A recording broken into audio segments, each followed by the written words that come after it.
Okay? Naisip mo na ba o naisip nyo na ba na minsan yung tulong, yung mabuting hangarin talaga para sa isang, sabihin nating, bagong simbahan or organisasyon, Oh. ay pwedeng humantong pala sa hindi maganda, sa pagiging dependent. Yan yung parang paradox, no? Madalas mangyari yan, lalo na sa mga misyon, sa mga ministeryo. Oo nga eh. Mukhang tulong, pero parang nagiging saklay na pala. Mahirap nang alisin. Tama. At yan mismo yung pag-uusapan natin ngayon. Gagamitin natin yung mga ideya galing sa libro ni Chris Villases, yung Passing the Torch Well Beyond Dependency. Ah, okay. Kasi ang ganda ng punto ng libro eh.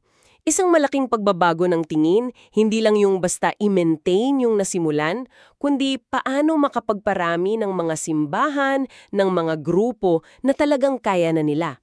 May sariling kakayahan. Sige. Sa iyong misyon natin sa paghimay na to, no, susuriin natin yung problema ng dependency, tapos yung konsepto ng mature seed vision, ano ba yon? Oo. Pati yung sining daw ng pagpasa ng sulo, yung passing the torch. At syempre, yung epekto nito sa pamamahala, sa pera, sa doktrina. Lahat yan, oo. At sa loob pa ng kultura nila mismo. Oh, yun yung importante. Sige, simulan natin. Sige, sa ugat muna tayo, ano ba talaga tong dependency pag sinabi sa konteksto ng misyon? Ayon sa libro? Sige nga, kasi 'di ba ang akala natin, tulong is tulong. Laging okay. Paano siya nagiging dependency? Paliwanag ni Villasis, ang dependency, yun yung estado na yung lokal na simbahan o ministeryo, hindi niya kayang tumayo mag-isa. Okay. Pero hindi lang pera to tatlong area yung tinitignan. Una, yung pamamahala, governance. Pamamahala. Oo, yung mga tagalabas pa rin, yung founder, ang nasusunod sa mga desisyon kahit ang tagal na ng grupo. Kahit matagal na. Oo. Pangalawa, yung pondo. Support. Halimbawa, sabi doon, pag more than 70% ng budget galing pa rin sa labas, tapos parang wala namang malinaw na plano para yung lokal mismo ang sumuporta. Ah, delikado yun. Oo. Tapos pangatlo, yung doktrina o pagtuturo. Yung propagation o theology. Hindi pa kaya ng mga local leaders na ituro, ipahayag yung faith nila sa paraang swak sa kultura nila. Umaasa pa rin sa input galing labas. Malinaw yung tatlo. Pero, bakit siya hadlang? Di ba okay lang namang may guide, may support? Anong masama doon ayon sa libro? Dito napapasok yung argumento niya Nakakasagabal daw kasi, una, pinipigilan yung natural na pag-grow, yung pag-mature ng local leaders. Parang laging bata. Parang ganun, laging nasa anino ng magulang na founder. Hindi sila natututo sa mali, humarap sa challenges, magkaroon ng totoong ownership, no? Pangalawa, nababawasan yung pagiging angkop sa kultura. Kasi madalas, kasama ng pera o leadership galing labas, dala rin yung sistema, yung structure, yung ways of thinking ng donor or founder's culture. Hindi laging bagay. Ah, oo nga no. Hindi one size fits all. Tama. At pangatlo na siguro pinakaimportante, pinapahina yung kakayahan ng simbahan na gawin yung misyon nila mismo. Yung sila naman ang magpapadala, sila naman ang magpaparami. Hindi sila makamultiply kasi nakasandal pa. Nawawala yung, anong tawag doon? Dignidad, ba? Na kaya mong magbigay, mamuno? Oo, kasama yun. Parang So parang yung ibon nga na hindi natutong lumipad kasi laging sinusubuan sa pugad. Okay? Kung ganyan pala yung problema, ano yung alternative view ni Villases?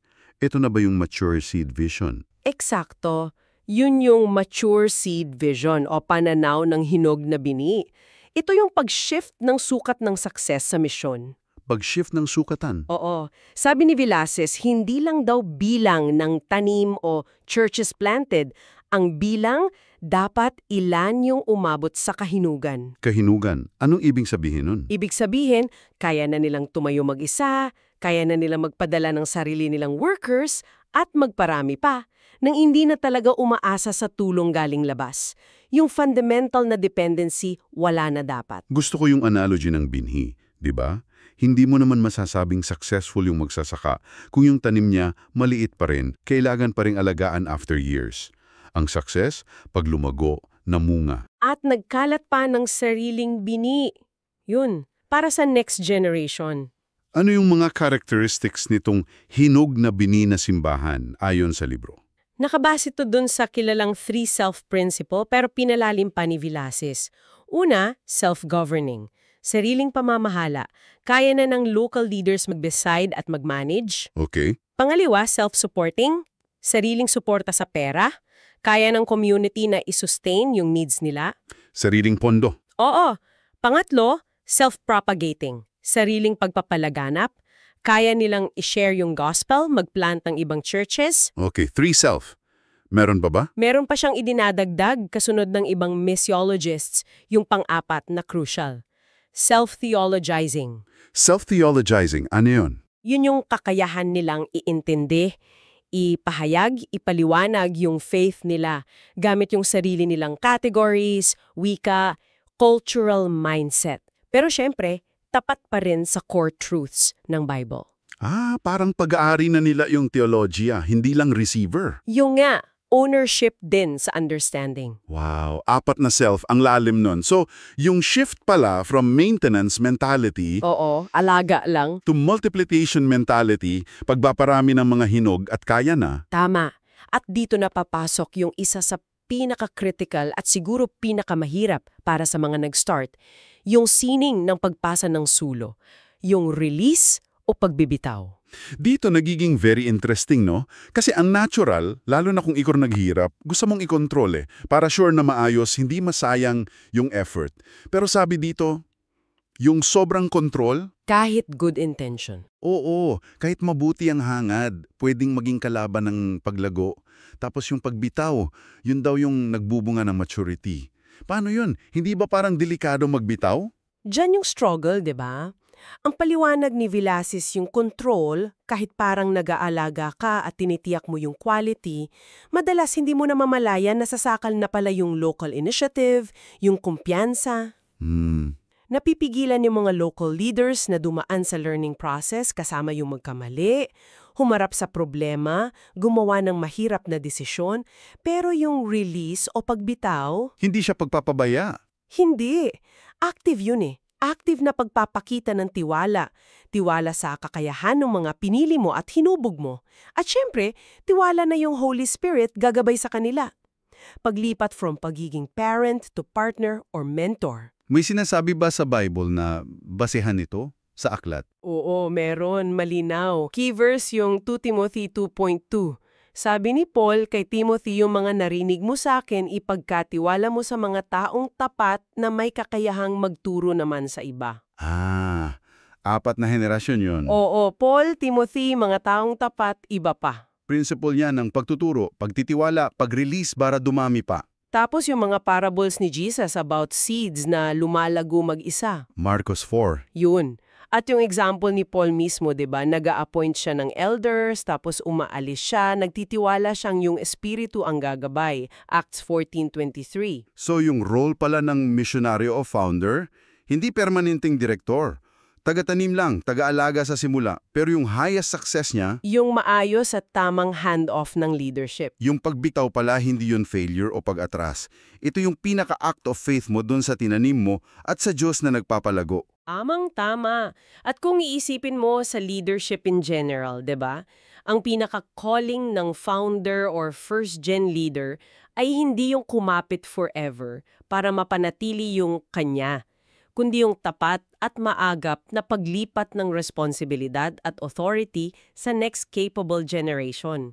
Hindi inaalis yung pag-aalaga. Hindi. Nagbabago lang ng anyo from direct control to guidance, empowerment, prayer, para yung pag-aalaga magbunga ng kakayahan at maturity, hindi dependency. Mahalaga yung pagpasa ng sulo.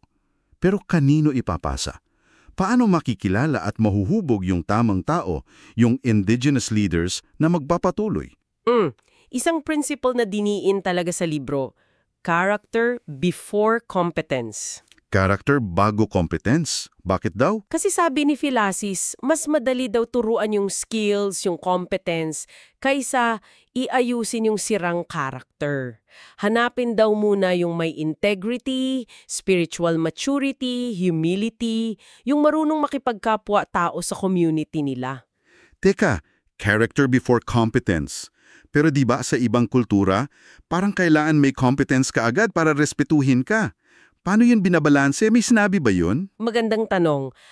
Hindi siya nagdetalya ng specific cultural variations. Pero yung pinagbabatayan kasi ng principle, parang universal biblical leadership eh. Hindi naman ibig sabihin ni Villasis na hindi importante ang competence. Okay. Ang point ay yung order of priority sa pagpili at paghubog ng pangmatagalang leader. Kailangan ng competence at lilinangin yan. Pero yung pundasyon dapat solid character. Kasi kung competence lang, baka magaling nga sa simula, pero pag nasubok yung character, tapos bumagsak. Mas malaki ang sira. Oo, mas malaki ang damage. Kaya yung DN, identify muna yung tamang materyales, yung may character potential, tapos hubugin sa kakayahan. Okay, gets. At bakit crucial na indigenous or galing mismo sa kultura yung leader? Maraming reasons. Una, sila yung talagang gets yung lalim ng context. Yung mga unspoken cues, yung mga kwento, yung tunay na issues and dreams ng community. May puso sila. Oo. Pangalawa, mas madaling pagtiwalaan ng mga tao kasi isa sa kanila. Pangatlo, dahil andun na sila, rooted na, mas sustainable yung ministry. Hindi dependent sa presence ng tagalabas. May point. At pang-apat, kinikilala nito yung dignidad at God-given capacity ng bawat lahi at kultura, Imago Dei, na mamuno sa kanyang gawain. Hindi monopoya ng isang kultura yung leadership ability. Mukhang mahirap sukatin yung character eh. May practical steps ba na sinuggest para makilala at mahubog sila? Oo, at ang susi talaga, panahon at observation. Hindi minamadali. Hindi pwedeng shortcut. Wala. Payo sa libro, labanan yung pressure galing man sa sarili o sa org na mag-appoint agad para lang may resulta. Mas importante yung formation process through intentional mentorship, apprenticeship, yung sabay lakad sa ministry. Hindi lang classroom. Hindi lang makita mo dapat paano sila mag-respond sa trials, temptations, success, failure, overtime. Yun yung litmus test ng character. Okay, so nakita na tayo ng leader, nahubog na. Kailangan naman ng tamang sistema, yung governance. Paano masisiguro na yung pamamahala nakaka-release, nakakatulong sa misyon, hindi pabigat o kontrol? Ito yung... Isang malaking tanong yan kasi madalas yung structures na ginawa para mag-organize, sila pa yung nagiging hadlang, di ba? Oo nga. Ang challenge, sabi ni Villasis, gumawa ng systems na nag-e-empower sa tao at naglilinaw ng misyon, hindi yung komplikado at bureaucratic. Ang tingin dapat sa governance, yun ay para sa empowerment at formation ng tao, hindi lang enforcement ng rules at process control. May analogy dito, yung trellis and vine. Balag at baging. Tama, yun yung trellis and vine analogy. Sabi, yung structure ng org, trellis, balag, dapat support lang yan sa healthy growth ng buhay ng ministry. Vine, baging. Hindi dapat sakalin ng balag yung baging. Exactly. Kung masyadong mahigpit, komplikado, o hindi bagay yung structure, mapipigilan yung natural, organic, spirit-led growth. Structure is for life, not life for the structure. Ganda niyan. May mga principles ba ng governance na sinuggest para ma-achieve to?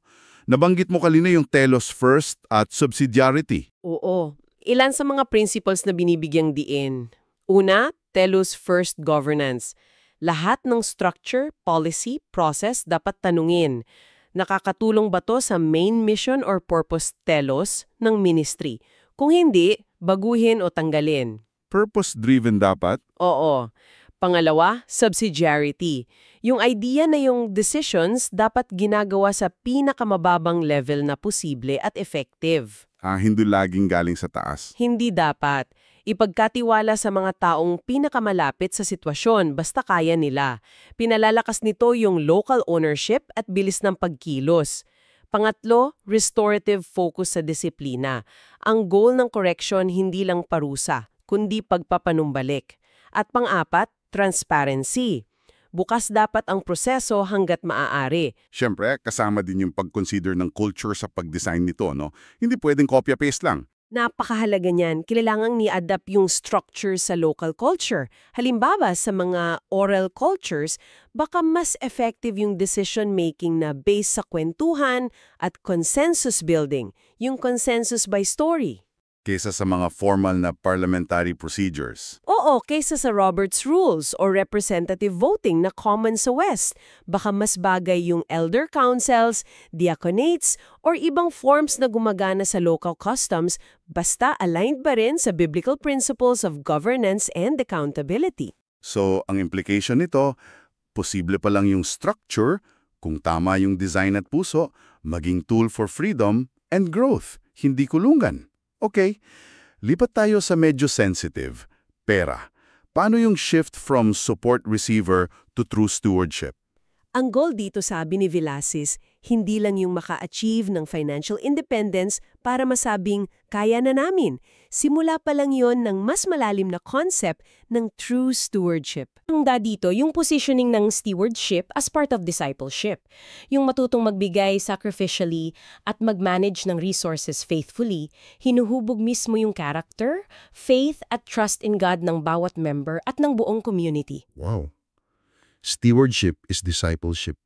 Ano yung mga risks pag laging nakaasa sa labas for funds? Marami. Una, yung pagkawala ng local ownership at dignidad. Mahirap i-own yung di mo naman sinusuportahan talaga. Di ba? Oo nga. Pangalawa, yung risk na yung direction, priorities o kahit theology madiktahan ng gusto ng donor. Donor dependency yon. Kung sino nagbabayad. Siya ang masusunod. Parang ganon. Pangatlo, hindi natututo yung local community na mag-trust kay God for their needs gamit yung sarili nilang gifts and resources. Kahit maliit sa simula, nawawala yung faith opportunity. So may mga practical ways ba or strategy sa libro para matulungan yung ministry na maging financially sustainable at magkaroon ng true stewardship? Meron. At process to. Una, yung foundation. Solid teaching on the theology of giving based sa Bible. Giving as worship, thanksgiving, trust. Hindi lang pang fundraising. Hindi lang. Pangalawa, pwedeng gumamit ng practical systems like first fruits, yung pag-aalay ng unang bahagi ng kita o ani na nagtuturo ng priority kay God. Pangatlo, importante yung skills mobilization. Skills mobilization. Oo, yung fellowship of shared skills. Yung members na co-contribute ng time, service o products nila to support the work. Hindi lang pera. Creative. Pang-apat, pwede mag-explore ng mission-aligned social enterprises, mga negosyong makakatulong mag-generate ng own funds. At pang-lima, crucial sa context ng passing the torch, yung pag-create ng clear, agreed-upon transition plan kasama yung external donors. Tinawag tong release covenant. Release covenant. Oo, isang kasunduan na may specific benchmarks at timeline para sa gradual decrease ng external support habang lumalaki yung local support. Connected to dun sa principle ng release or pagbibitaw na pinag-usapan natin pero sa pera naman. Kung iisipin nga no, yung pagtitiwala sa local stewardship ng yaman, hindi lang pala tungkol sa pera. Pagkilala yun sa dignidad nila as God's children, sa capacity nila as stewards, at sa pagiging full partners nila sa work, hindi lang beneficiaries. Eksakto. At yung last piece na kailangan nating tingnan na super critical din for long-term health, yung pananatiling matatag sa doktrina habang relevant sa kultura. Oo, yung laging tightrope walk yan. Paano maging faithful sa non-negotiables ng gospel, yung core message, habang ginagawa siyang understandable, acceptable, livable sa loob ng isang specific culture. Anong sabi ng material dito? Ang susi raw, ayon sa libro, ay yung clear identification ng tinatawag na doctrinal anchors, mga pundasyong doktrina na non-negotiable. Mga hindi pwedeng i-compromise. Oo, kasama dito yung core truths about God's nature, one God, Trinity, yung person and work of Christ, His deity, humanity, incarnation, sinless life, substitutionary death, resurrection, return, salvation by grace through faith alone, at yung authority and sufficiency ng Scripture. Yan yung mga anchor points. Ano naman yung danger pag nagtatry mag-adapt sa culture? Yung syncretism na nabanggit, ano yun at bakit delikado? Ang syncretism, yun yung unhealthy mix ng gospel elements with beliefs, rituals, or practices from the local culture or other religions na actually contradicts core biblical truths. Halimbawa, Halimbawa, yung tingnan si Jesus as just one of many powerful spirits or anitos. O kaya, yung patuloy na practice ng old rituals para sa blessing or protection from spirits or ancestors, kasabay ng pagka-claim ng faith kay Christ. Delikado to, sabi ni Velasquez, kasi ang resulta, shallow, confused at hindi authentic na Christianity. nagkakaroon ng false assurance. Oo, false assurance. At hindi nangyayari yung true heart, mind, and worldview transformation na dala ng gospel. Paano maiiwasan yung syncretism nang hindi naman nagiging totally foreign yung message? May strategies ba? Ang kailangan daw ay critical contextualization, faithful and discerning engagement with culture. Ilan sa strategies. Una, contextualize teaching. Gamitin yung local stories, proverbs, analogies para i-explain yung biblical truths pero siguraduhin hindi na di-distort yung meaning. Okay. Pangalawa, i-address yung felt needs, yung real concerns, fears, needs ng tao like fear of spirits, poverty, sickness, in a biblical Christ-centered way. Hindi lang basta bawal-bawal. Pangatlo, gamitin yung local art forms, storytelling, drama, songs, dance sa worship at teaching, pero laging may kasamang careful theological reflection. Hindi rejection ng culture. Hindi rejection, kundi redemption. Pagbabago mula sa loob through the gospel's power. Napakahalaga pala talaga ng balance at wisdom dito, no? Maging totoo sa message, at the same time, maging truly connected and meaningful sa tao sa sarili nilang context. Maselang sayaw. Oo, it's an ongoing process. Kailangan ng deep study ng word, ng culture, at syempre guidance and wisdom ng Holy Spirit. Okay. Kung ibubuod natin lahat ng napag-usapan natin galing sa insights ni Chris Velasquez sa Passing the Torch Well Beyond Dependency, ano yung pinaka-takeaway message? Siguro yung pinaka-mensahe ay yung call for a radical shift sa ating mindset at practice sa mission at ministry growth. Ito yung paglipat from dependency to true empowerment. Mula pagkaasa tungo sa pagbibigay kapangyarihan? Oo, mula sa control tungo sa trusting release or pagbibitaw. Mula kontrol tungo sa pagbibitaw. At mula sa simpleng maintenance ng nasimulan tungo sa intentional multiplication ng mga hinog na ministeryo. Yan ang puso ng matured seed vision. At bilang emphasis, yung true measure of success pala sa view na to, hindi yung gaano katagal yung influence o presence ng founder o ng external help. Hindi yun. Ang tunay na sukatan ay gaano kabilis at katatag na nakakatayong mag-isa, nakakapagpadala ng sariling workers at nakakapagparami ng kusa yung itinanim na ministry or church. Yun yung legacy na nagpapatuloy at nagmumultiply. Tamang-tama. Yun yung pagpasa ng sulo na hindi lang naglilipat ng responsibility, kundi nagpapakawala ng potential for even greater reach. At bilang final thought or challenge para sa iyo na nakikinig, itong principle ng release for growth na tinalakay natin sa context ng mission, di kaya pwede rin itong i-apply sa ibang areas ng buhay natin? Magandang tanong. Isipin mo sandali, sa pagiging magulang mo, paano ka nagre-release para lumago yung anak mo? Sa pag-mentor mo sa work or community, paano ka nag-e-empower instead of control? Sa leadership mo, anong responsibilities or control ang pwede mong ipasa para mas lumakas yung team mo? O kahit sa sarili mong personal growth, ano kayang mga lumang mindset, habits, or fears ang kailangang mong bitawan ngayon para may mas mahalaga at bago na pwedeng lumago sa buhay mo? Isang bagay na pag-iisipan hanggang sa susunod nating pagsisid.